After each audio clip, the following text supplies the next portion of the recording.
회사에서 신입사원 10명에게 질문을 합니다. 저 아프리카 사람들에게도 우리의 운동화를 팔 수 있을까요? 그 중에 9명들은 현실적으로 저들은 운동화를 신지 않는 사람들이니 아프리카에 운동화를 파는 것은 불가능할 것 같다라는 의견을 말합니다. 그 중에 한 사람은 아무도 운동화를 신지 않았으니 그 운동화 판매 시장이 무궁무진한 거대한 시장입니다. 이런 대답을 했다고 합니다. 똑같은 대상을 바라보면서도 전혀 다른 대답을 한다는 것은 바라보는 관점이, 바라보는 관심이 다르다는 거예요. 그래서 특별한 이런 눈을 가진 사람을 일컬어서 제3의 눈을 가졌다, 이렇게 표현을 하기도 합니다. 제3의 눈, 이것을 성경에서는 믿음의 눈이라고 합니다. 믿음의 눈으로 바라보면 세상 사람은 보아도 알 수도 없고 느낄 수도 없고 깨달을 수도 없는 것들을 볼 수가 있습니다. 오늘 성경에서 믿음의 눈으로 하나님을 바라보았던 믿음의 사람들을 살펴보면서 함께 은혜를 나누려고 합니다. 먼저는 하나님의 축복을 믿음의 눈으로 바라볼 수 있었던 아브라함이 있습니다. 아브라함의 동생은 하란이라고 하는 사람이었어요. 하란은 아들을 낳고 단명해서 일찍 죽습니다. 그래서 그 아들이 롯이에요. 아브라함이 하나님의 말씀을 받습니다. 너의 고향과 친척과 아버지의 집을 떠나 내가 네게 보여줄 땅으로 가라.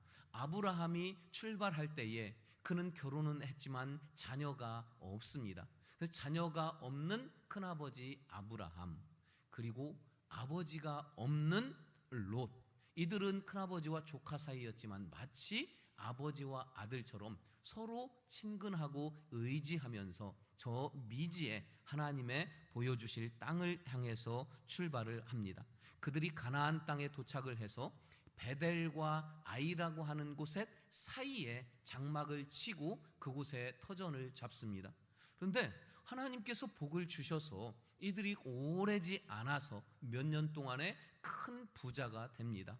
가축이 많고 소와 양도 많고 종들도 많고 재물도 많습니다.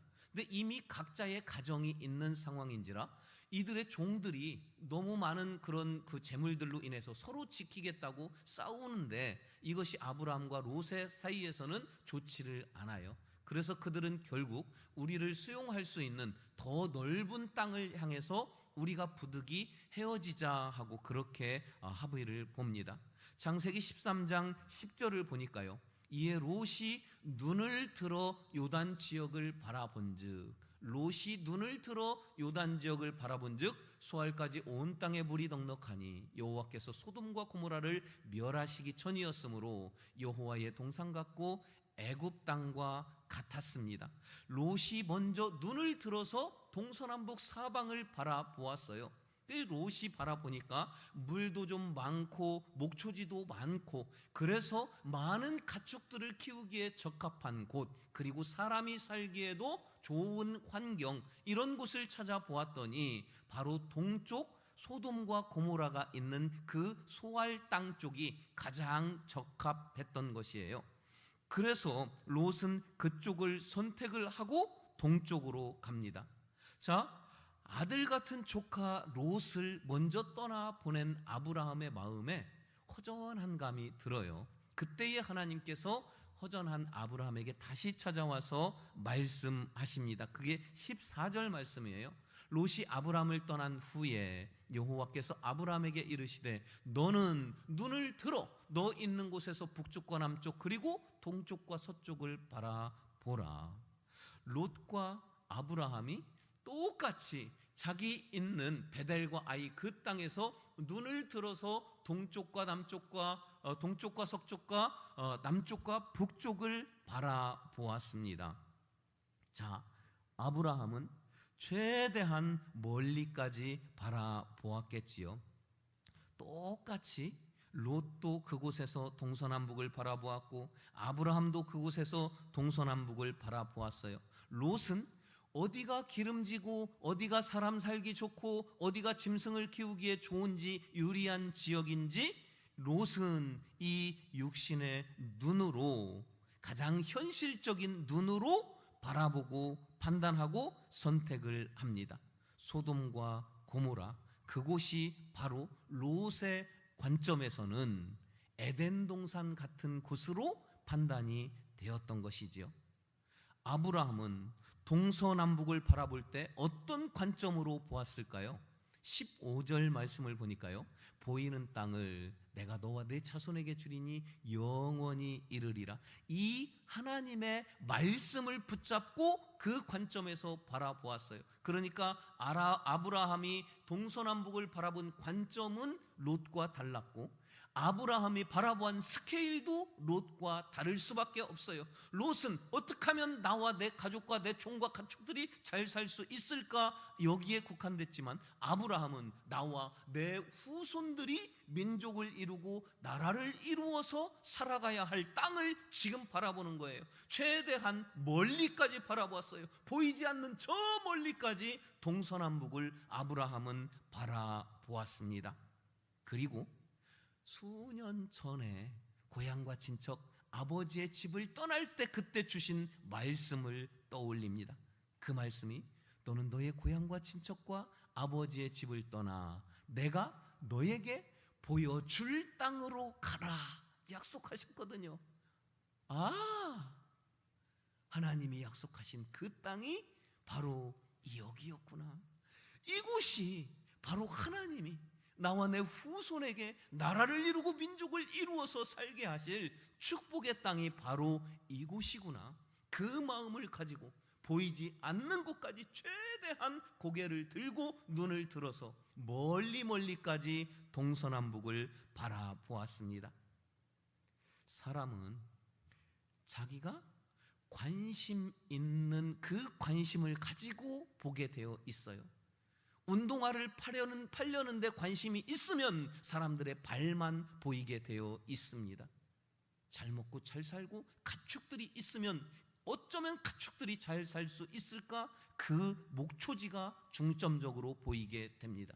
아브라함은 하나님의 말씀을 붙잡고 그 말씀에 입각해서 동서남북을 바라보았더니 하나님이 주실 축복이 보였더라는 것입니다. 하나님의 축복. 여러분, 아브라함과 이 롯의 나중의 결과가 어땠을까요? 소돔과 고모라, 우리가 아는 것처럼 나중에 멸망을 당하지요. 롯은 그때에 자기의 아내도 잃고 자기의 모든 재산도 잃고 다 잃었어요. 간신히 두 딸과 함께 목숨만 부지해서 산으로 도망갑니다. 이때 트라우마가 생겨서 사람 사이에서는 살 수 없어요. 평생을 산에서 굴 속에서 살다가 초라하게 죽습니다. 아브라함은요, 175세까지 복을 받고 평안하게 장수하다가 영원한 본향으로 갔습니다. 저는 종종 설교를 준비하거나 좀 마음에 좀 답답하거나 그러면은 목양실이 5층에 있는데 바로 한 층만 올라가면 옥상입니다. 옥상에 종종 올라가면 동서남북이 다 보입니다.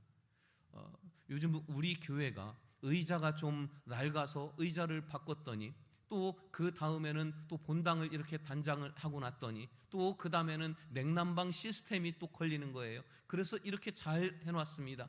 그랬더니 또 문제가 있는데 주차 공간이 너무 부족한 거예요. 그 동서남북을 바라보면은 옆집이 보입니다. 하나님, 저 땅 우리 교회에 주세요. 주차 공간이 부족합니다. 반대편을 보니까 또 있어요. 하나님, 저 땅도 우리에게 주세요. 주차 공간이 부족합니다. 앞으로 부흥될 것 같은 거예요. 하나님, 저 주차장 뒤쪽에 보니까 크고 넓은 땅이 있어요. 하나님, 그것도 우리에게 주세요. 이렇게 기도를 하곤 합니다. 물론 지금 우리 교회의 현실은 부채도 있어요. 그리고 땅이 나와도 그것을 살 수 있는 능력은 부족합니다. 그러나 하나님은 눈을 들어서 멀리까지 동서남북을 바라보라고 하시는데, 이 말씀은 현실에 얽매이지 말고 하나님께서 주실 축복을 바라보라는 의미입니다. 여러분, 아브라함이 눈을 들어서 동서남북을 바라볼 때에 하나님께서 장차 나와 내 후손에게 주실 놀라운 축복을 보았던 것처럼 우리도 믿음의 눈을 들어서 나와 우리 후손에게 주실 놀라운 축복을 볼 수 있는 여러분들이 다 되시기를 주의 이름으로 축원합니다. 두 번째로 믿음의 눈을 들어서 하나님의 비전을 보았던 모세도 있습니다. 자, 아브라함이 이렇게 동서남북을 바라보면서 하나님의 축복을 보았어요. 그 후로 수백 년의 시간이 흐릅니다. 모세가 애굽에서 이스라엘 백성들을 데리고 나왔어요. 모세가 바로 한 높은 산에 올라가서 아브라함이 바라보았던 그 땅을 또다시 수백 년 후에 바라봅니다. 민수기 27장 12절은 여호와께서 모세에게 이르시되 너는 이 아바림 산에 올라가서 내가 이스라엘 자손에게 준 땅을 내가 아브라함에게 약속한 축복의 땅을 너는 바라보라 말씀하십니다. 자, 아바림 산이 어디냐면은 그 소돔과 고모라의 동쪽에 있는 요단 동쪽편에 있는 아바림 산맥이에요. 그 아바림 산맥에 비스가 산이라고 하는 산이 있고 그 높은 꼭대기에 모세가 올라갔습니다. 그리고 아브라함에게 수백 년 전에 약속하신 그 땅, 그리고 자기에게도 하나님이 약속하신 저 가나안 땅을 동서남북을 쫙 돌아보면서 모세가 바라봅니다. 모세는 간절히 하나님, 저 백성들을 이끌고 내가 40년 동안 왔는데 가나안 땅에 나도 들어가게 해주십시오 간절히 원했지만 하나님은 너의 사명은 여기까지야 하시면서 너의 사명을 받아서 이어갈 여호수아를 다음 후계자로 세우라고 말씀하십니다. 그리고 모세는 그 땅에서, 그 산에서 인생의 마지막을 정리하고 하나님이 데려가십니다. 모세가 그 아바림 산, 비스가 산 꼭대기에서 바라본 것은 하나님의 비전이었어요. 수백 년 전에 아브라함에게 약속하신 축복, 그 축복을 이제 너와 그 다음 여호수아를 통해서 이루어 가시겠다는 하나님의 세밀한 계획, 그 비전을 바라보았습니다. 그래서 여호수아를 세워서 자기가 본 하나님의 비전을 여호수아에게 안수하면서 그대로 심어 주었습니다. 그런데 이와 비슷한 시기에 불과 한두 달 이내에 그 똑같은 비스가 산 꼭대기에 올라가서 동서남북을 바라본 또 한 사람이 있습니다. 모압 왕 발락이라고 하는 사람이 미디안 제사장 발람이라고 하는 사람을 데리고 그 모세가 올라갔던 비스가 산 꼭대기에 올라갑니다. 선지자 발람에게 너는 올라가서 당신은 저 이스라엘을 저주하고 그리고 우리 모압을 축복해 주세요. 그러면 당신이 자손 대대로 누릴 수 있는 엄청난 돈을 주겠습니다. 그리고 발람을 데리고 갔던 거예요. 그런데 하나님께서는 발람의 입술을 하나님이 제어하고 주장하십니다. 그래서 계속해서 이스라엘만 축복하게 하시는 거예요. 그러니까 모압 왕 발락이 머리끝까지 화가 납니다. 그래서 민수기 24장 10절과 11절에 이렇게 말합니다. 발락이 발람에게 노하여 손뼉을 치며 말하되 내가 그대를 부른 것은 내 원수를 저주하라는 것이거늘 그대가 이같이 3번이나 그들을 축복하였도다. 그러므로 그대는 이제 그대의 곳으로 달아나라. 내가 그대를 높여 심히 존귀하게 하기로 뜻하였더니 여호와께서 그대를 막아 존귀하지 못하게 하셨도라.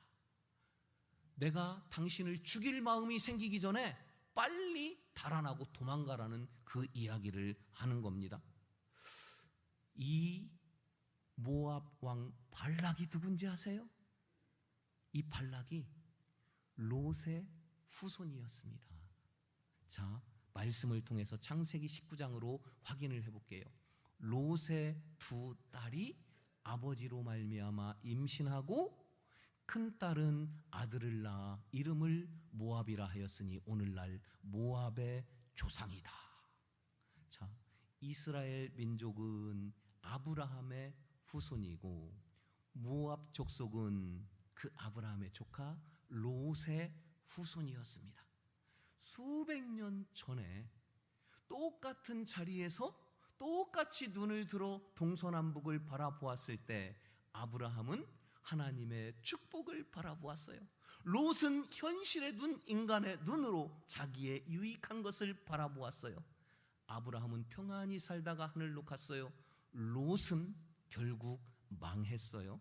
수백 년이 지나서 아브라함의 후손 모세는 비스가 산 꼭대기에 올라가서 수백 년 전에 아브라함이 보았던 그 땅을 바라보면서 하나님의 계획과 비전을 보았어요. 롯의 후손 모압 왕 발락은 모세가 보았던 것을 보지 못하고 여전히 자기 조상 롯이 보았던 인간적인 눈, 육신의 눈, 거기에서 벗어나지 못했던 것입니다. 하나님의 비전을 본 모세는 그 비전을 자기는 여기까지니까 여호수아에게 그대로 인계해주고 물려주었어요. 사랑하는 여러분, 여러분이 현실을 뛰어넘어서 믿음의 눈을 열어서 보아야 하는 이유가 여기 있습니다. 여러분의 믿음의 눈이 열려서 하나님의 축복과 하나님의 비전을 봐야지 여러분의 자녀, 여러분의 후손도 그 믿음의 눈으로 하나님의 축복을 볼 수 있습니다. 우리가 축복의 이 믿음의 눈이 열리지 않으면 저 모압의 왕 발락처럼 조상의 그 보지 못하는 눈을 그대로 받을 수밖에 없는 것입니다. 여러분의 눈이 열려서 모세처럼 아브라함처럼 하나님의 축복을 보고 하나님의 비전을 볼 수 있기를 주의 이름으로 축원합니다.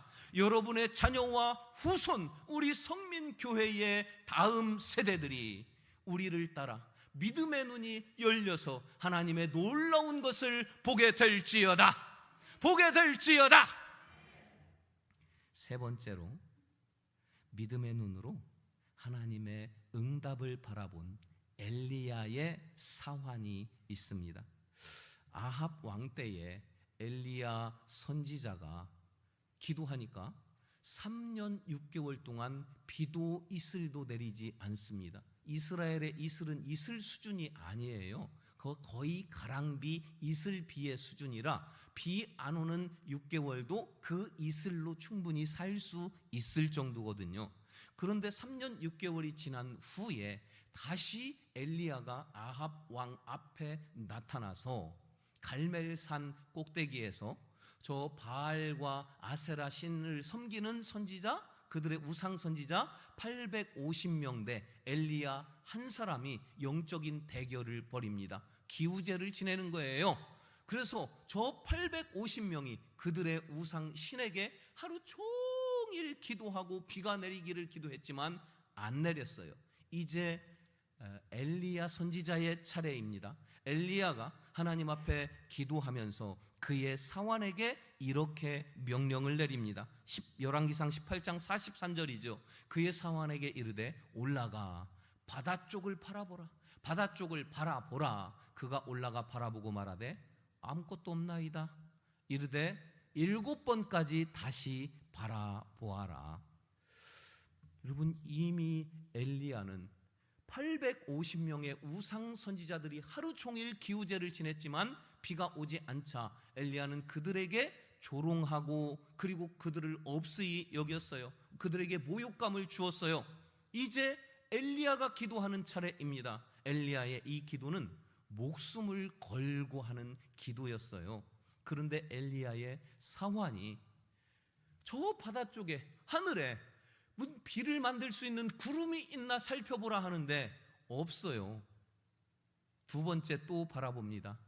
없어요. 세 번째, 네 번째, 다섯 번째, 여섯 번째 아무것도 보이지 않아요. 엘리사의 사환이 마음이 불안합니다. 두려움이 생깁니다. 아이고, 주인 잘못 만나서 내가 오늘 여기에서 죽는구나. 그리고 그 허탈한 마음으로 7번째 저 바다 쪽을 바라볼 때에 7번째가 되었을 때 그 시종은 마침내 사람의 손바닥만한 작은 구름이 바다에서부터 떠올라오고 있다고 말했다. 7번째 바라보았을 때 손바닥만한 작은 구름이 저쪽 바다 쪽 서쪽에서 보입니다. 그 구름이 순식간에 다가옵니다. 하늘을 다 덮습니다. 큰 비를 이룹니다. 여러분, 이 작은 손바닥만한 구름을 발견한 엘리야의 사환, 그의 마음이 조금 느껴지십니까? 아이고, 이제 살았구나. 아이고, 살았구나. 나는 이제 살았어. 하나님이 비를 내려 주시는구나. 이 사환의 마음, 이것도 우리가 한번 헤아려 볼 필요가 있지요. 엘리야 선지자는 정말 대단한 사람이었잖아요. 그는 엄청난 능력을 행하는 선지자였고, 그리고 그는 죽음을 맛보지 않고도 회리바람을 타고 하늘로 승천한 사람이에요. 사실 솔직히 생각해 보면 우리의 믿음은 엘리야가 아니라 저 사환과 같은 그런 믿음 아닙니까? 하나님이 응답해 주지 않으시네. 왜 이렇게 응답이 안 올까? 하나님이 나를 버리신 건 아닐까? 내가 괜히 예수 믿은 거 아닌가? 사환의 믿음이 그런 믿음 반, 불신 반 섞여 있는 믿음이었어요. 혹시 여러분의 믿음은 그렇지 않습니까? 여러분, 7번까지 바라보기 전에도 기도하다가 한두 번 기도해보고 한두 달 기도해보고 1, 2년 기도해보고 안 되는 게벼. 하나님 나를 버리셨나 봐. 포기한 것은 아닙니까? 바라보지 않으면 구름은 손바닥만해서 발견할 수 없습니다. 바라보지 않으면 구름은 내게 임하지 않습니다. 기도하며 믿음의 눈을 들어서 바라볼 때에 저 하늘에 손바닥만한 작은 구름은 순식간에 우리에게 와서 거대한 하늘을 덮고 큰 비를 내리게 됩니다. 사랑하는 여러분, 하나님은 반드시 분명히 내 기도 들어주신다. 이 믿음 가지고 포기하지 말고 끝까지 주님을 바라볼 수 있는 여러분 되시기를 소망합니다. 주님을 바라보는 성도마다 손바닥만한 작은 소망으로 시작해서 놀라운 역사를 이루는 그런 것을 보는 응답의 여러분들이 되시기를 축원합니다. 이제 말씀을 마무리하려고 합니다. 하나님의 축복, 하나님의 비전, 하나님의 응답, 이 모든 것을 모든 것을 함축해서 주신 말씀이 있어요. 그게 히브리서 12장 2절의 말씀입니다. 우리 다 같이 내게 주시는 말씀으로 말씀을 함께 받으십니다. 믿음의 주요 또 온전하게 하시는 이인 예수를 바라보자. 그는 그 앞에 있는 기쁨을 위하여 십자가를 참으사 부끄러움을 개의치 아니하시더니 하나님 보좌 우편에 앉으셨느니라. 예수를 바라보자. 성경은 왜 우리에게 예수님을 바라보라고 말씀하실까요? 바라봄에 원리가 있습니다. 바라보고 대상을 계속 바라보면 대상이 크게 보입니다. 그리고 자세히 보입니다. 그러면 그 속을, 본질을 꿰뚫어 볼 수 있는 거예요. 그러다 보면 피아일체화가 이루어집니다. 피아일체화는 그 대상과 계속 대상을 바라보는 내가 점점점 가까워지고 닮아지고 하나가 되어 간다는 뜻입니다. 이 예수님을 바라볼 때 예수님이 크게 보이고 예수님이 자세히 보이고 예수님의 마음속이 보여지고, 그리고 결국은 예수님을 닮아가고 예수님과 더 많이 하나가 되어 간다는 거예요. 아브라함, 모세, 엘리야나 그의 사환이 그들이 바라본 이 바라봄의 원리가 이것입니다. 그래서 하나님의 축복을 볼 수 있었고, 자세히 보니 하나님의 또 비전을 볼 수 있었고, 자세히 보니 작아서 다른 사람은 볼 수 없는 그 작은 손바닥만한 구름을 볼 수 있었던 겁니다. 그러나 롯이나 그의 후손 모압의 왕이나 아합 왕, 이들은 모두 육신의 눈으로만 보았어요. 바라봄의 원리를 알지 못했어요. 세상의 눈으로만 바라보았어요. 그들의 결국은 망하는 것이었습니다. 예수님의 12 제자가 깊은 한밤중에 배를 타고 갈릴리를 건너갑니다. 예수님이 물 위를 걸어서 오시는 거예요. 제자들은 두려워하고 유령인가? 그때의 베드로가 크게 외칩니다. 주님, 만일 주님이시거든 나로 물 위를 걷게 해주세요. 예수님이 말씀하십니다. 마태복음 14장에 보니까요, 오라 하시니 베드로가 배에서 내려 물 위로 걸어서 예수께로 가되 바람을 보고 무서워 빠져가는지라 소리질러 이르되 주여 나를 구원하소서 하니 예수께서 즉시 손을 내밀어 그를 붙잡으시며 이르시되 믿음이 작은 자여 왜 의심하느냐, 왜 의심하느냐. 베드로가 예수님께 시선을 고정할 때 베드로는 물 위를 걸을 수 있었습니다. 베드로의 시선이 파도 바람을 향할 때 베드로는 물에 빠졌습니다. 이때 예수님은 왜 의심하냐, 왜 의심하느냐 이렇게 책망하십니다. 믿음과 의심, 이 차이는 무엇을 보느냐의 차이입니다. 만일 여러분이 믿음의 주, 온전하게 하시는 이인 예수님만 바라보고 예수님에게 시선이 고정되면 주님은 칭찬하실 것이요, 그 시선을 세상을 향하고 나의 유익을 향하고 더 급한 것이 있다고 시선을 옮길 때에 주님은 왜 의심하냐고 말씀하실 겁니다. 사랑하는 여러분, 믿음의 눈을 들어서 아브라함이 보았고 모세가 보았고 저 엘리야의 사환도 보았던 그 하나님의 놀라운 것들을 볼 수 있는 저와 여러분이 다 되시기를, 오직 예수 그리스도를 향하여 시선이 고정되는 우리 모두가 되기를 주의 이름으로 축원합니다. 우리 함께 찬양하고 그리고 고백하기를 원합니다. 내게로부터 눈을 들어서 주를 보기 시작할 때 주의 일을 보겠네. 내 작은 마음 돌이켜 하늘의 꿈을 꾸게 하네.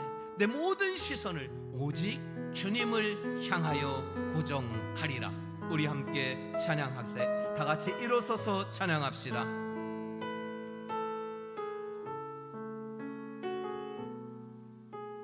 내게로부터 눈을 들어, 내게로부터 눈을 들어 주를 보기 시작할 때 주의 일을 보겠네. 내 작은 마음 돌이키사 하늘의 꿈꾸게 하네. 주님을 볼 때 성령이 나를 변화시켜, 성령이 나를 변화시켜 모든 두려움 사라질 때 주의 일을 보겠네. 황폐한 땅 한가운데서 주님 마음 알게 주님을 볼 때, 주님을 볼 때 모든 시선을 주님께 드리고 살아계신 하나님을 느낄 때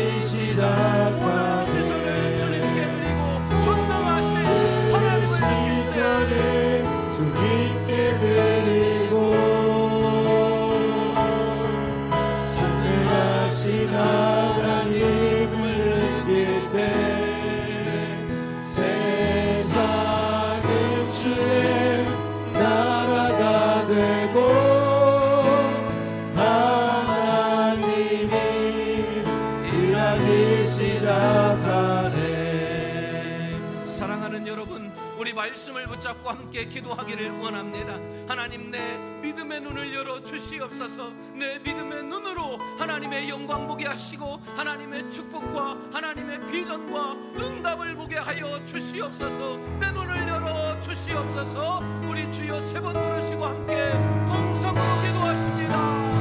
주여 주여